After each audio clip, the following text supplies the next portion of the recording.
ఇక లక్ష్మి ఇంట్లో తన రూమ్‌లో కనిపించకపోవడంతో వెల్లర విహరి అసలే పిచ్చి పిల్ల ఏం చేసుకుందో ఏంటో ఎక్కడికి వెళ్ళిందో అని యమున చెప్తూ ఉంటే, అది పిచ్చిదేంటి మనల్నందరినీ పిచ్చోళ్ళని చేస్తుంది అది అని అంబిక అంటూ ఉంటుంది. ఇంకా చారుకేశ విహారి చాలా కోపంగా అంబిక వైపు చూస్తూ అక్కడి నుంచి లక్ష్మిని వెతకడానికి వెళ్తూ ఉంటారు. పండు, చారుకేశ విహారి తలా ఒక వైపున వెళ్ళి వెతుకుతూ ఉంటారు. మరోవైపు సహస్ర లక్ష్మిని ఎలా బయటికి వెళ్ళేలా చేసిందో గుర్తు చేసుకుంటూ ఉంటుంది జరిగిన విషయాన్ని.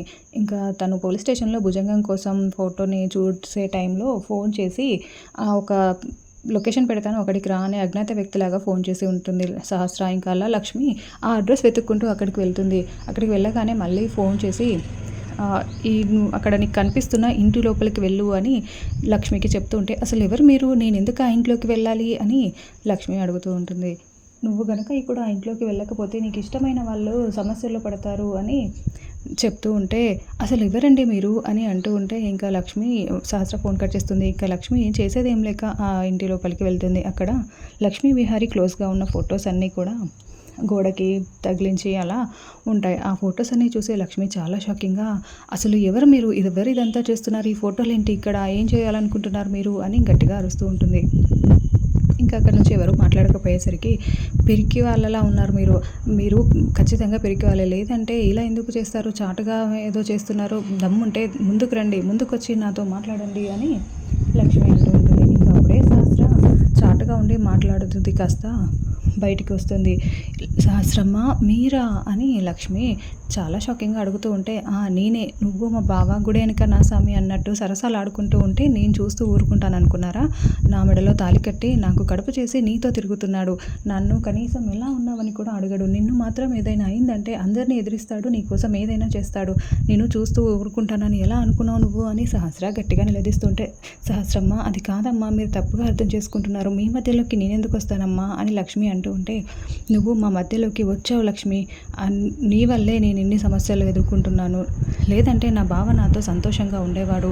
నువ్వు ఉన్నంత కాలం మేమిద్దరం కలిసి ఉండలేము అని చెప్తూ ఉంటే, అది కాదమ్మా అని లక్ష్మి అంటూ ఉంటుంది. లేదు లక్ష్మి, నువ్వన్నీ ఇలానే చేస్తావు. ముందు మా అత్తయ్య అమాయకత్వాన్ని ఉపయోగించుకొని మా ఇంట్లో అడుగుపెట్టావు. నీ తెలివితేటలు చూపించి మా బావ ఆఫీస్లో చేరావు. ఇప్పుడు మా బావని బుట్టలో వేసుకుని నీ వెనకాల తిప్పుకుంటున్నావు అని సహస్ర అంటూ ఉంటే, సహస్రమ్మ ప్లీజ్ అలా మాట్లాడకండి అమ్మా, నేనేం చేయలేదు అని లక్ష్మి అంటూ ఉంటుంది.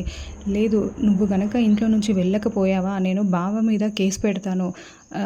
అంటే నీతో తిరుగుతున్నాడు, నన్ను ఇబ్బంది పెడుతున్నాడు అని చెప్పి దొరికిన సెక్షన్ల మీద అన్నింటి మీద కేసు పెట్టి బావని జైల్లో వేధిస్తాను అని సహస్ర చెప్తూ ఉంటే, సహస్రమ్మ ప్లీజ్ అలా చేయకండి అమ్మా, వద్దమ్మా అని లక్ష్మి అంటూ ఉంటుంది.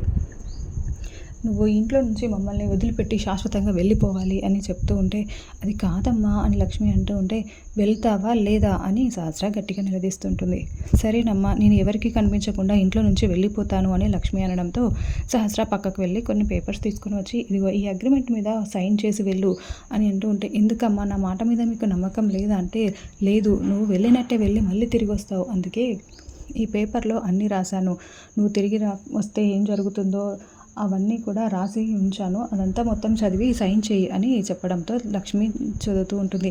ఇంతసేపు చదువుతావు, సైన్ చెయ్యి అని సహస్ర అనడంతో లక్ష్మి సంతకం చేసి ఆ పేపర్స్ని సహస్రకి ఇస్తుంది. ఇంకా అదంతా గుర్తు చేసుకుంటూ సహస్ర సంతోషపడుతూ ఉంటుంది. మరోవైపు పద్మాక్షి అంబిక ఇద్దరు, అసలు ఈ లక్ష్మి ఎక్కడికి వెళ్ళింది? అది ఇంత సడన్గా ఇంట్లో నుండి ఎందుకు వెళ్ళిపోయింది? మనం ఎన్నిసార్లు వెళ్ళగొట్టాలని చూసినా అప్పుడు వెళ్ళలేదు కదా, ఇప్పుడు ఎందుకు వెళ్ళుంటుంది అని అనుకుంటూ చాలా షాకింగ్గా వాళ్ళిద్దరూ మాట్లాడుకుంటూ ఉంటారు. ఇంకా సహస్ర మాత్రం ఇదంతా ఊహించుకుంటూ నవ్వుకుంటూ ఉంటుంది.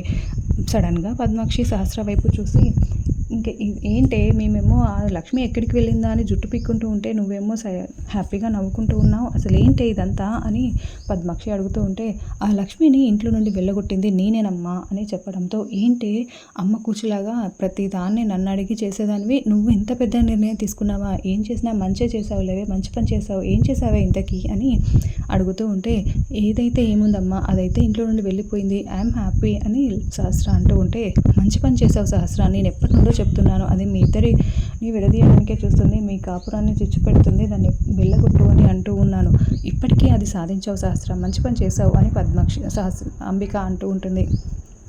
ఆ తర్వాత అంబిక పక్కకొచ్చి సుభాష్‌కి ఫోన్ చేసి గుడ్ న్యూస్ సుభాష్ అని అంటూ ఉంటే, "ఏంటి అంబిక ఏం జరిగింది?" అని అడుగుతూ ఉంటాడు. ఆ లక్ష్మి ఎవరి ప్రమేయం లేకుండానే ధనంతట అదే ఇంటి లోపల నుంచి వెళ్ళిపోయింది అని చెప్పడంతో, "ఇది గుడ్ న్యూస్ కాదు గోల్డెన్ న్యూస్" అని సుభాష్ అంటాడు. ఇక మీద ఆ విహారీ లక్ష్మి లేకపోతే విల్లు లేని రాముడిలాగా ఒంటరివాడు మనకి దొరికిపోతాడు. ఈజీగా ఆ విహారిని డమ్మీని చేసి పక్కన కూర్చోబెట్టి ఆఫీస్‌ని, ఆస్తుల్ని, ఫ్యాక్టరీలన్నిటిని కూడా నేను చేజిక్కించుకోవాలి. నా సామ్రాజ్యాన్ని మళ్ళీ నేను తిరిగి తీసుకొచ్చుకోవాలి అని అంబిక అంటూ ఉంటే, "చేద్దాం అంబిక అన్నీ నువ్వు అనుకున్నట్టుగానే చేద్దాం" అని సుభాష్ అంటూ ఉంటాడు. ఇంకా మరోవైపు విహారీ, చారుకేశ వాళ్ళు లక్ష్మి కోసం వెతుకుతూ ఉంటారు.